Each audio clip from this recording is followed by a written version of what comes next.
SAP S4hana Part 15. How does calculate prices?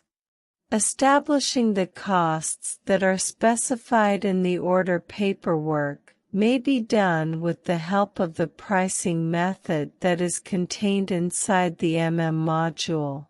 As a result of this, we now have the capacity to define particular kinds of computations that are suitable for application in a wide variety of settings.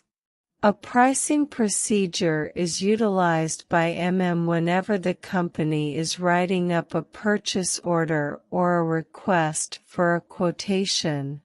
The total value of a material is calculated by taking into account a variety of costs and expenses, such as surcharges, discounts, taxes, and freight.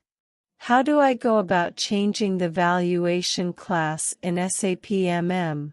The user must enter T-code. MMAM is a T-code that only allows you to change the material type.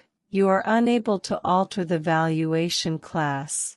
The valuation class in the material master is promptly brought up to date after any time an end user modifies a material type using the MMAM transaction. Even if the valuation class of a material is changed after the system has initially generated it, it will still be recognized as belonging to the same material by the system.